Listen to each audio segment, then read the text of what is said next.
Chers amis, bonjour, ici Paul Emmanuel, postdocteur en biologie pour La Science te parle. Je mets le béret que ma femme m'a acheté ce week-end qui ressemble à celui de Franck Bustré. J'ai trouvé ça assez marrant. Elle ne connaît pas ce personnage-là, elle regarde assez peu YouTube. Donc, elle ne sait pas qui c'est, mais je trouvais intéressant d'avoir ce béret, donc je le mets un petit peu pour déconner, mais ce n'est pas une imitation à proprement parler, c'est juste comme ça. On va parler aujourd'hui d'un sujet important et c'est la deuxième fois que je tourne cette vidéo. La deuxième fois parce que je souhaite updater par rapport à ce qui s'est passé hier. Donc le 4 septembre, on est le 5 au moment où je tourne et vous verrez la vidéo le 5 septembre au soir. Je fais une vidéo rapide. Je trouve intéressant ce qui s'est passé hier, je vais en discuter. Le sujet de la vidéo, ce sera celui-ci, comment convaincre un ami. Je vais vous donner des arguments, comment convaincre un ami qui s'est éloigné de la science, de ce que dit la science, pour tomber un petit peu dans la croyance que certains nommeraient théories du complot, qui ne sont pas toujours des théories du complot, qui sont souvent plus complexes que cela, on va le voir.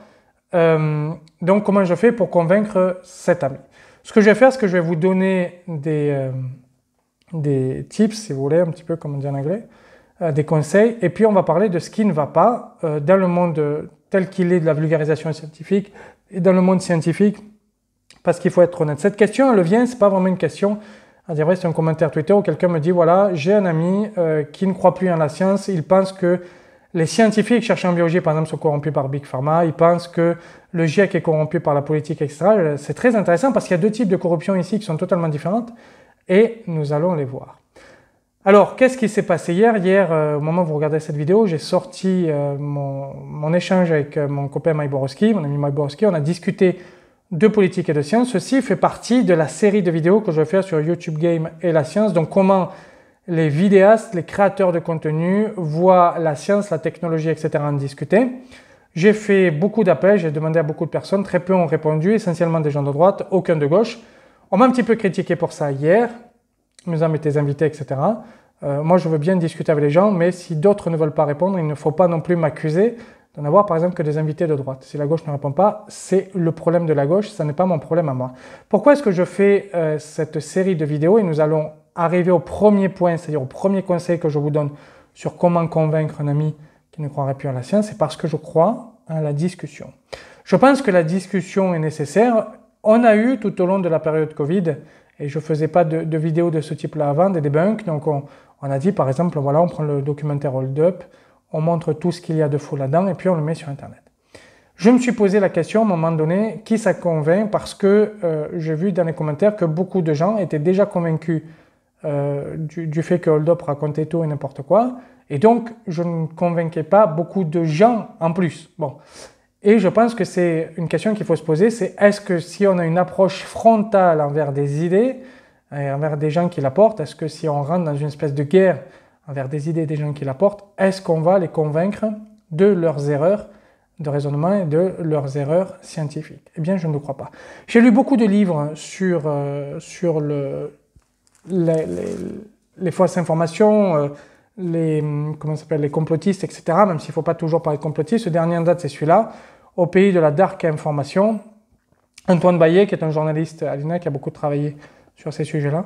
Je vais vous en parler, il me reste très peu à lire, une dizaine de pages. Je vais vous en parler parce qu'il donne beaucoup d'informations. Je pensais que ça serait un livre un petit peu comme tous ceux que j'ai lus avant, parce qu'à un moment donné, on tourne en boucle aussi un peu sur ces sujets-là. Je trouve le livre beaucoup plus intéressant que d'autres. C'est pour ça que je ne vous parle pas des autres et je vais vous parler de celui-là. Il donne beaucoup d'informations, notamment sur le business canadien. On parle de Tipeee aussi. C'est très intéressant le passage sur Tipeee. Ça ne me donne pas envie non plus d'y revenir. Et l'auteur dit lui-même qu'il a été assez mal à l'aise avec les fondateurs de Tipeee parce que leurs arguments sont un petit peu...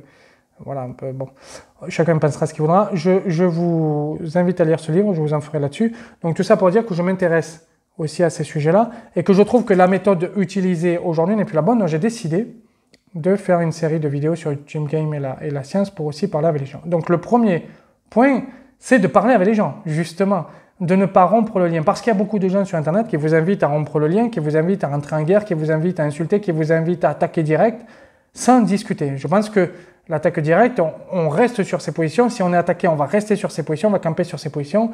Si quelqu'un vous dit en face de toi, tiens, menteur, regarde la réalité, ou tu déformes la réalité, ou bon, vous allez rester sur vos positions. Donc, le but aussi, c'est de discuter, d'amener ces communautés à discuter. J'ai fait une vidéo d'ailleurs, il y a 2 ou 3 ans de ça, au tout début de la chaîne, qui s'appelait « Doit-on discuter avec les complotistes ?» ou comme ça, vous la retrouverez dans les archives, vous cliquez, enfin vous regardez pour les nouveaux abonnés. Et je disais la même chose, c'est-à-dire qu'il faut discuter, il faut tendre la main, il faut écouter et il faut parler de science en tout lieu, en tout temps et en toutes circonstances avec tout le monde. Alors bien sûr, ce n'est pas le raisonnement que tout le monde fait.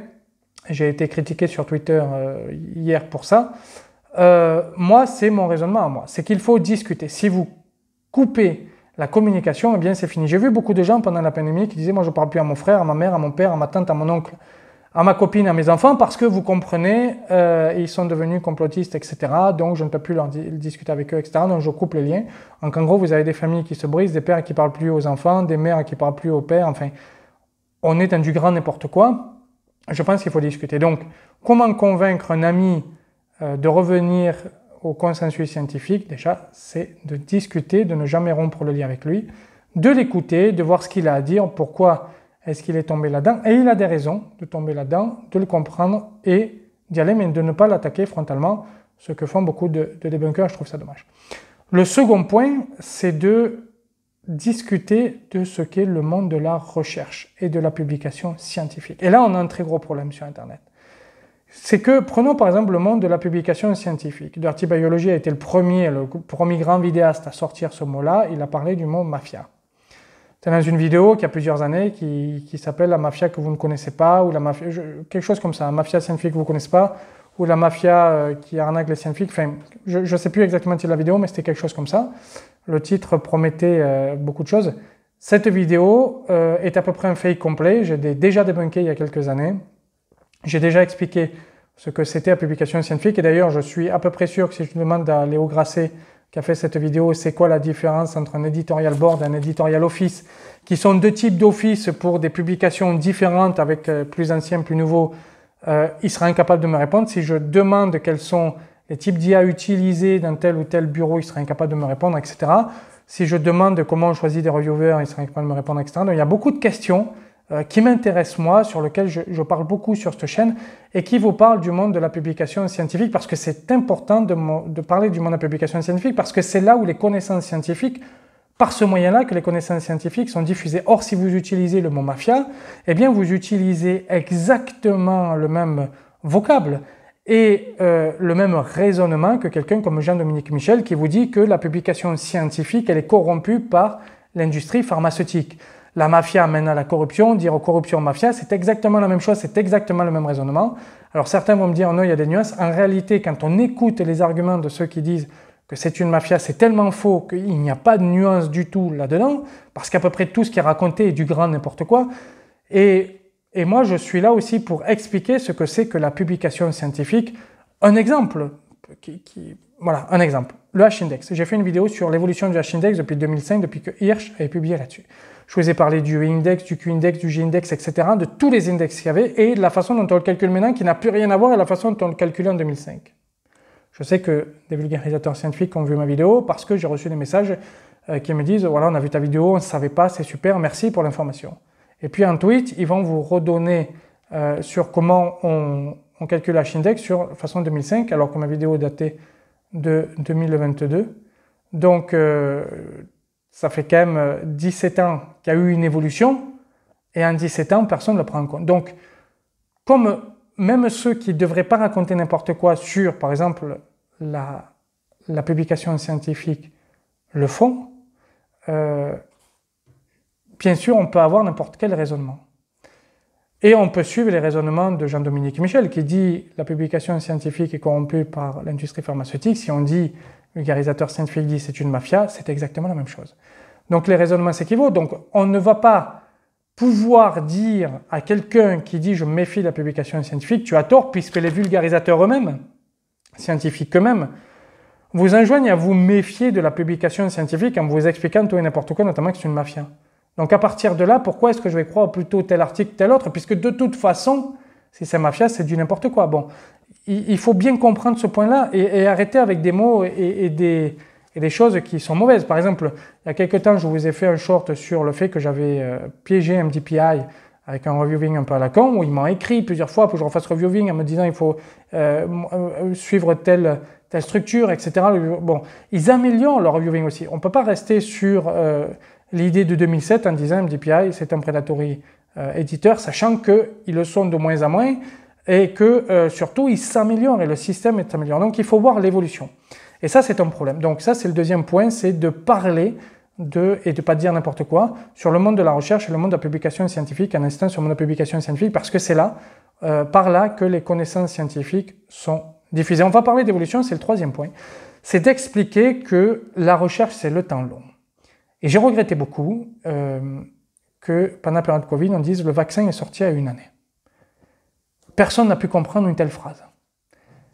Et ça a pu amener à toutes les théories complotistes possibles.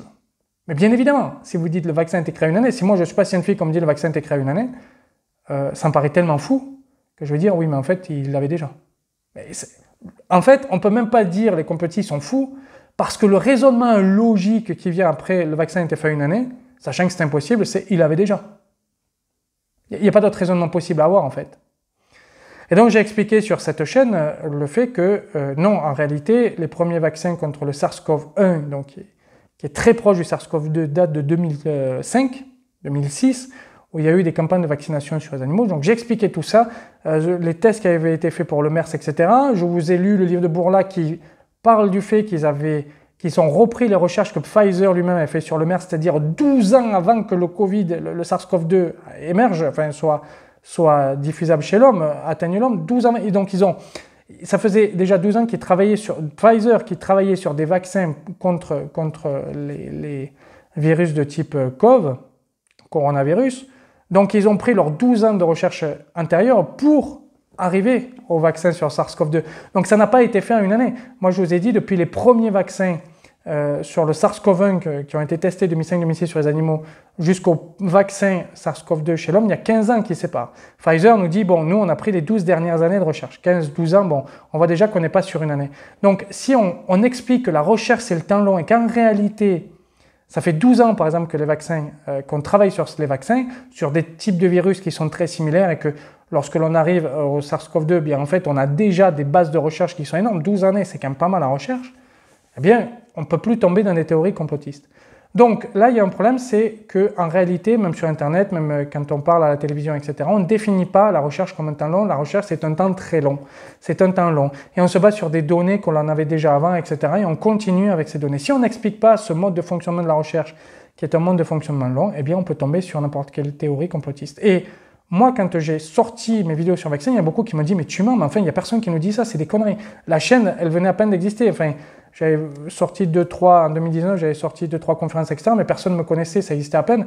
Et un jour, quelqu'un m'a dit « Mais on était en 2021. » Moi, depuis 2020, j'en parlais. On était milieu ou fin de l'année 2021. Il y a quelqu'un qui m'a dit « Sur France Culture, j'ai entendu la même chose que ce que tu nous dis depuis 1 année. » Donc, tu as raison, mais merci.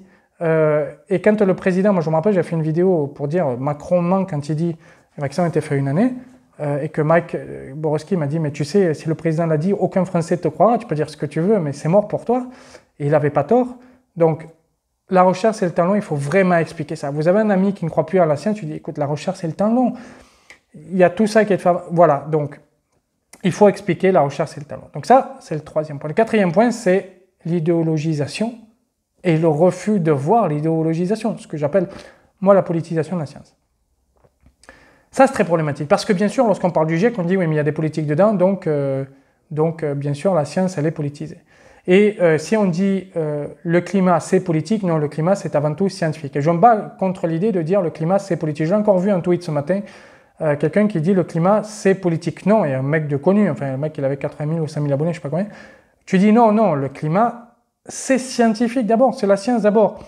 Et ensuite, on utilise la démocratie pour dire aux gens, voilà, la science nous propose ceci, qu'est-ce qu'on fait? N'oubliez pas, la science propose, la société dispose. Mais il faut être dans un processus démocratique. C'est-à-dire, ça n'est pas politiser la science en choisissant ce que l'on veut, comme fait, par exemple, la NUPES, en disant, nous, on ne veut pas le nucléaire, on choisit un petit peu les articles qui nous arrangent tout ça. Non, on prend la science et la recherche dans sa globalité, qu'est-ce qu'elle nous dit, etc. Il y a des mesures qui doivent être prises là où c'est politique, mais là, il faut utiliser la démocratie, faire des référendums, par exemple locaux, est-ce que vous voulez des éoliennes, est-ce que vous voulez du solaire, qu'est-ce qu'on fait, les éco-quartiers, machin, les trucs, bon.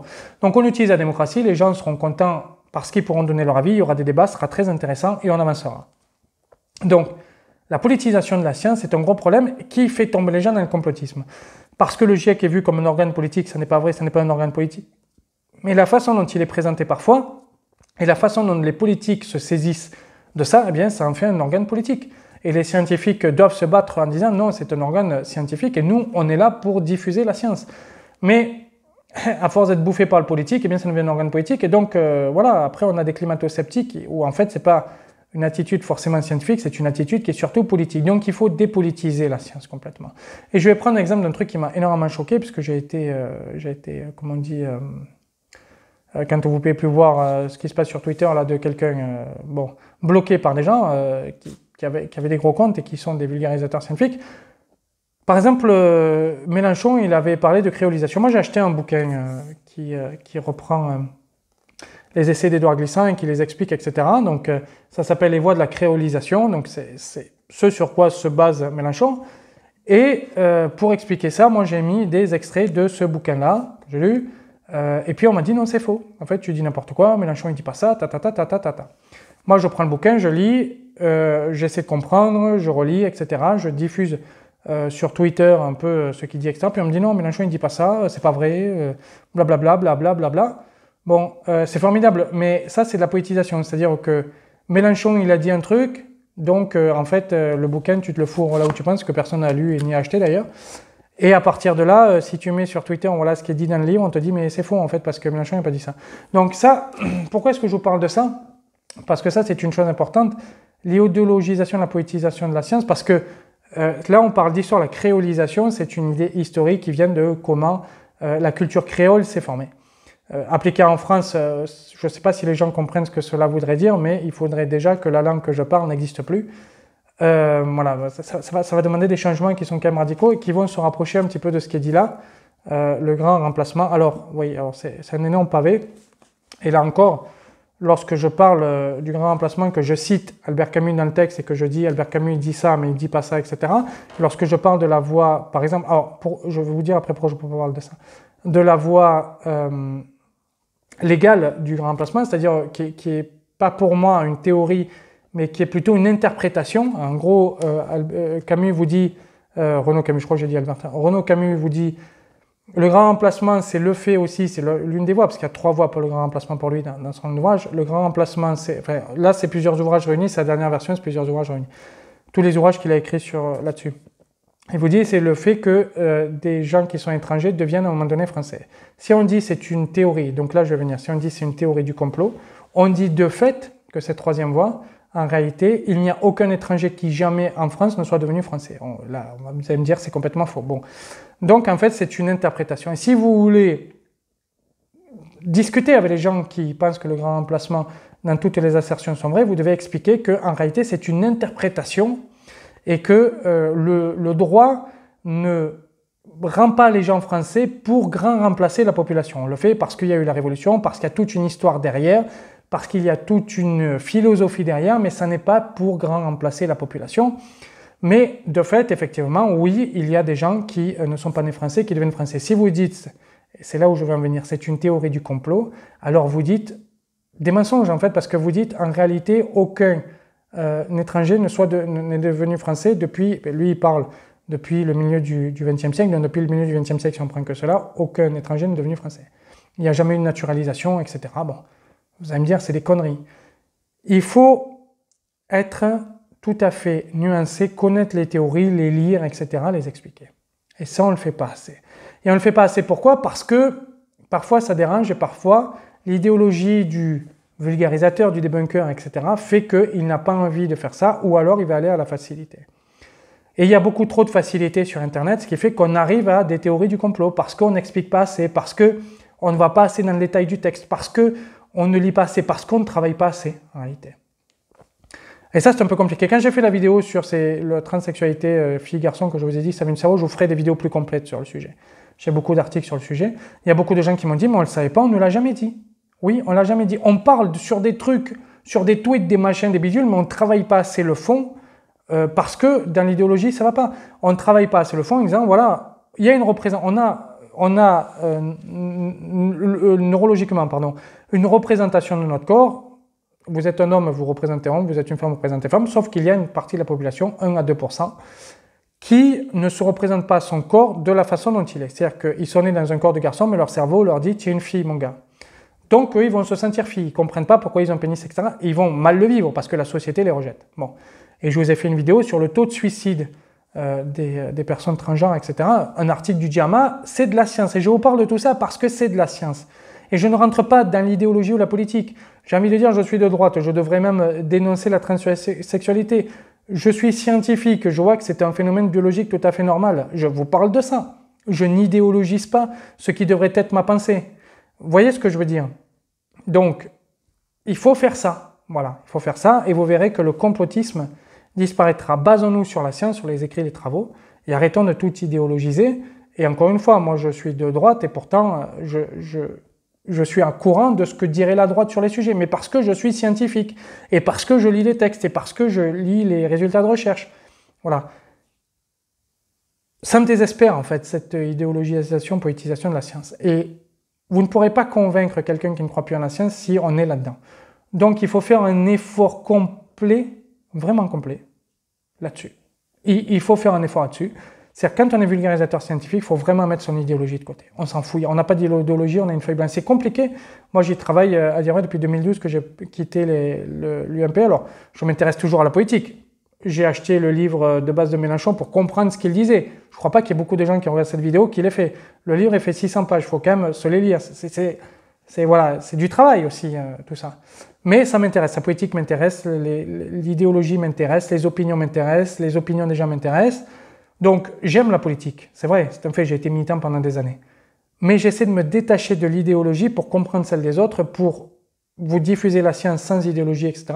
C'est un travail de tous les jours. Je ne dis pas que c'est simple, etc., mais je pense que c'est nécessaire. Donc, oui, dans cette vidéo, je me vante beaucoup, je suis un peu désolé. Mais le quatrième point, c'est ça, c'est couper l'idéologie en disant non, on ne va pas faire de l'idéologie. Le cinquième point, et qui me semble le plus important, qui est l'un des points les plus importants, c'est parce que c'est celui qui va... C'est pas que ce soit le plus important d'un point de vue intellectuel, mais c'est celui qui va le plus parler aux gens. C'est-à-dire, voilà, toi tu me dis, écoute, les scientifiques sont corrompus, les médecins sont corrompus, d'accord, Raoult, etc. Les médecins sont corrompus. Toi, tu connais ton médecin de famille, est-ce que tu penses qu'il est corrompu? Tu connais le cousin de ta voisine, il est scientifique, est-ce que tu penses qu'il est corrompu? Il va vous dire non, mais mon médecin de famille, c'est pas pareil, mais ce gars-là, je le connais, c'est pas pareil. Et vous savez, ça me rappelle cet excellent film La Crise qui date de 92-93, où vous avez le personnage joué par Patrick Timsit. Ça fait des années que j'ai pas vu le film, je suis désolé, j'ai oublié le nom des personnages, mais ce film, je vous le recommande si vous l'avez pas vu. Et ce personnage joué par Patrick Timsit, il est raciste, et puis il a des propos, vraiment, les Noirs, les Arabes, etc. Et on lui fait remarquer, c'est le personnage joué par Vincent Lindon qui lui fait remarquer, mais ta belle-mère, elle est raciste, elle est maghrébine. Et lui, il va me dire, oui, mais lui, c'est pas pareil. Oui, mais ton voisin, il lui dit, mais tu habites en milieu, ton voisin, il est maghrébin. Oui, mais lui, c'est pas pareil, j'ai grandi avec lui, etc. Ce point de c'est pas pareil, on en est tous là. C'est-à-dire, on peut dire, oui, j'aime pas un tel, j'aime pas telle profession, mais bon, je connais quand même lui, non, mais lui, il est sympa, c'est pas pareil. Donc, vous connaissez toujours des médecins, vous connaissez toujours des scientifiques. Vous pouvez dire, mais regarde ce type-là en vidéo, il a l'air honnête. Tu vois. Ah oui, mais lui, c'est pas pareil. Mais tu vois, regarde, tu dis, lui, c'est pas pareil, lui, c'est pas pareil, c'est pas pareil. Pourquoi est-ce qu'il y aurait des gens corrompus? Pourquoi est-ce que tu penses que la majorité des gens sont corrompus, puisque tous les exemples que je te montrais, tu me dis, lui, c'est pas pareil, il n'est pas corrompu. Donc, tu vois qu'en fait, si tu vas de proche en proche, tu vas trouver beaucoup plus de gens non corrompus que de gens corrompus, et tu vas trouver des gens à qui te fier, en fait. Et ça, c'est quelque chose qui va parler au cœur. C'est pas intellectuel, mais ça va parler au cœur. C'est pour ça que je vous dis, c'est l'argument un petit peu pour moi qui est le plus important, parce que ça va parler au cœur. Tous les autres arguments sont importants, mais ça va parler au cœur. Je vais finir cette vidéo par un point qui me semble important, mais qui n'est pas un argument en fait à donner, mais qui est quelque chose que je veux que vous compreniez. Je pense que la désinformation scientifique, elle provient avant tout de la science. Voilà. Vous avez digéré l'information. Je pense que la désinformation scientifique vient avant tout de la science et des scientifiques. Je pense qu'on fait beaucoup d'erreurs. J'avais fait une vidéo il y a 1 an ou 2 de ça, sur le sujet justement. Ça a été très critiqué. À un moment donné, j'ai même failli enlever cette vidéo parce que j'ai été très critiqué là-dessus, mais de temps en temps quand même, et je dois montrer le point.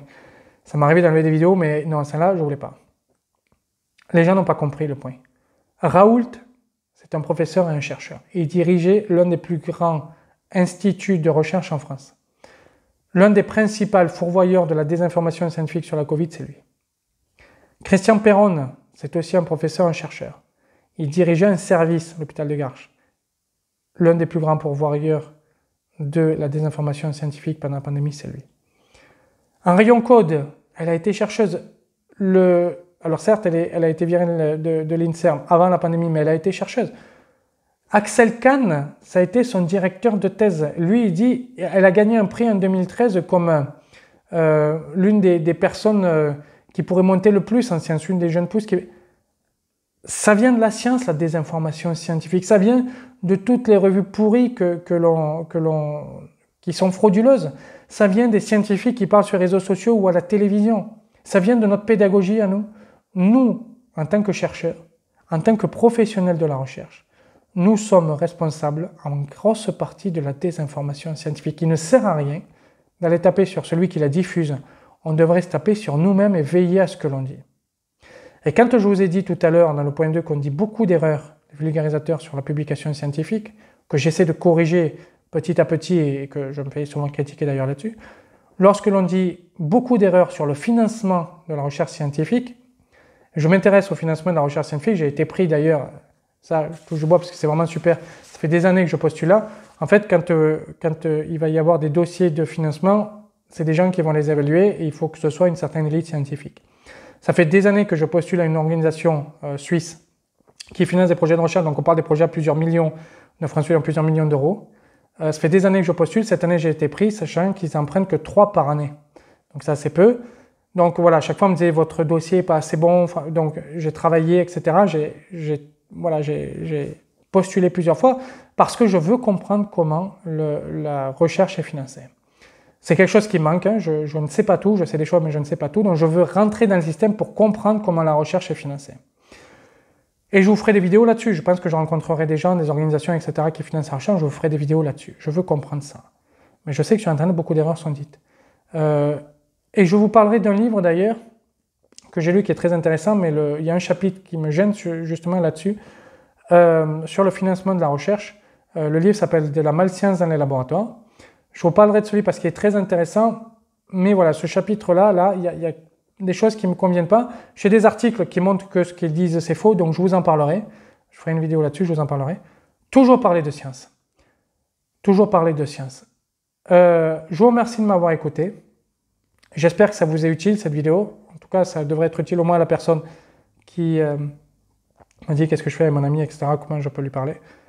Vous avez 5 conseils pour discuter et essayer de convaincre quelqu'un qui s'éloigne du consensus scientifique et qui part dans des théories qui pourraient être même de la politisation de la science. On n'est pas obligé de parler de complotisme à chaque fois, et dans le livre, là, La Dark Information, il explique que parfois on parle de complotisme alors que ça n'est pas. Donc qui s'éloigne de la science et qui a des théories alternatives qui sont de la politisation aussi, pour moi, une partie de la politisation de la science. Je crois que c'est important de parler. Donc, j'espère que ça vous plaît. C'est un peu long, c'est un peu plus long que ce que j'avais prévu, mais je voulais développer tous les points sans y oublier. Je vous remercie de m'avoir écouté. Je vous dis à très bientôt. Au revoir. Et le point sur le YouTube Game versus la science, je sais qu'il y a des vidéos qui ne vont pas vous plaire, des intervenants qui ne vont pas vous plaire. Moi, j'ai demandé à beaucoup d'intervenants et je pense qu'il faut discuter avec toutes les communautés, donc on va discuter avec toutes les communautés. Même si ça ne vous plaît pas, c'est pas grave. Je veux dire, je ne suis pas obligé de vous plaire en permanence. Merci, à bientôt, au revoir.